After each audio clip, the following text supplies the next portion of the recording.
안녕하세요, 주랩입니다. 많은 분들이 물고기를 다양한 목적으로 기르시죠. 저는 해수어를 기르는 것이 보고 즐기는 취미가 목적인데 수조를 인테리어로 생각하시는 분들도 꽤 있으신 것 같습니다. 큰 어항에 TV 다큐에서나 보던 멋진 해수어가 들어있으면 놀라시는 경우도 있고요. 반대로 매니아들이 보기엔 아주 값비싸고 희귀한 해수어인데 마트 수상 코너의 생선 정도로 보시는 경우도 있죠. 이번 영상에서는 인테리어나 전시 목적으로 키우기 좋은 해수어들을 소개해드리겠습니다. 기준은 제 주관이지만 그래도 객관성이 있어야 될 것 같아서 키우고 싶고 저렴하고 멋진 해수어의 기준을 잡아볼 텐데요. 키우기 쉬운 건 사료 적응이 가능하고 병에 잘 안 걸리고요. 저렴한 건 해수어 가격 자체가 워낙 비싸니 유어급 5만원 이하 정도. 멋진 건 그냥 제가 보기에 멋진 걸로 일단 이런 기준으로 시작해 보겠습니다.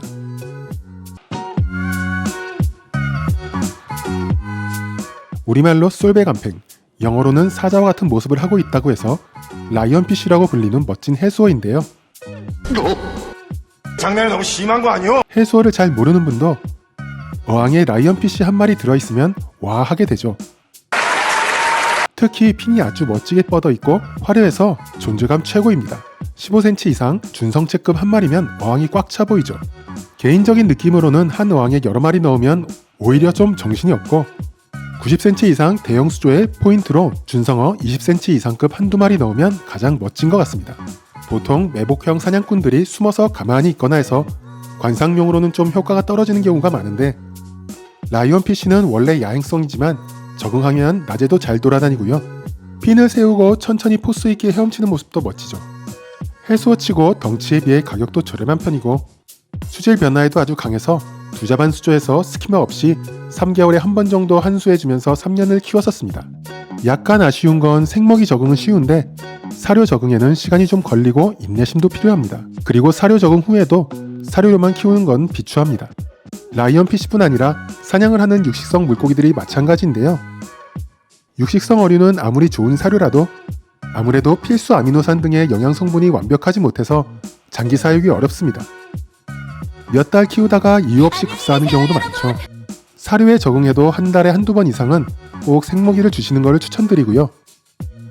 반대로 사냥하는 거 보는 재미도 있어서 제가 라이언피쉬 먹이 줄 때면 아이들이 달려와서 보기도 했던 기억이 있네요.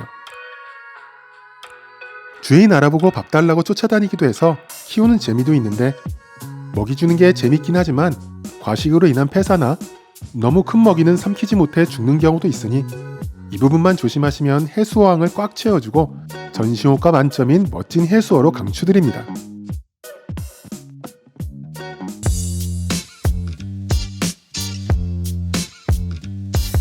해수어 중 제일 강하고 키우기 쉬운 물고기 알려달라고 하면 담셀과 함께 1위로 추천하는 트리거피쉬입니다. 물관리 자주 안 해주고 대충 키우고 싶다 하시는 분들에게 잘 맞는 해수어죠.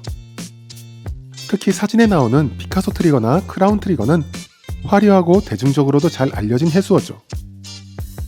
열대어 중에는 멋지고 화려한 플라워혼이 있다면 해수에는 트리거가 있다고 말씀드리면 이해가 빠르실 텐데요. 플라워혼도 적당히 큰 사이즈로 자라고 굉장히 화려하고 먹이도 잘 먹고 수질에도 강한데 자기 외의 모든 물고기와 싸워서 죽이기 때문에 한 어항에 한 마리만 키우는 대표적인 물고기죠. 트리거도 마찬가지로 화려하고 적당히 커지고 사료, 생먹이 가리지 않고 잘 먹는데 성질도 공격적이고 이빨로 잘근잘근 씹어먹는 스타일이라서 자기보다 큰 물고기도 다 뜯어서 결국 죽이기도 하고 심지어 같은 종끼리도 싸워서 결국 한 마리만 남기 때문에 한 어항에 한 마리만 넣어야 되는 해수어죠. 수조에서도 20cm 이상 금방 커지고 헤엄치는 모습도 귀여워서 키우기 쉽고 보기 좋은 해수어로 추천하는데요. 한 마리만 넣는 게 좀 허전하다 싶으면 퀸 트리거는 가능합니다. 또는 피카소 트리거나 크라운 트리거 한 마리에 성격 있는 담셀 몇 마리 넣는 식으로 운영하시는 것도 좋을 것 같은데요.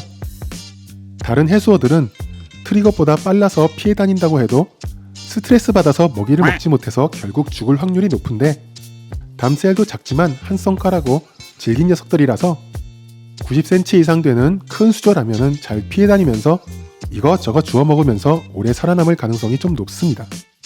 주인을 알아보고 따르는 물강아지 같은 성격도 있지만 손가락을 물려서 피가 나는 경우도 있으니 핸들링은 조심하시는 게 좋겠습니다.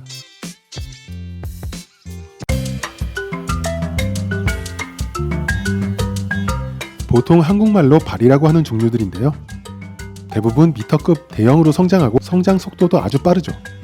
대부분의 육식어들이 그렇듯이 맛있는 물고기에 속하기 때문에 구이나 횟감으로도 아주 인기가 많고 비싼 가격에 거래되는 귀한 식재료이기도 하죠.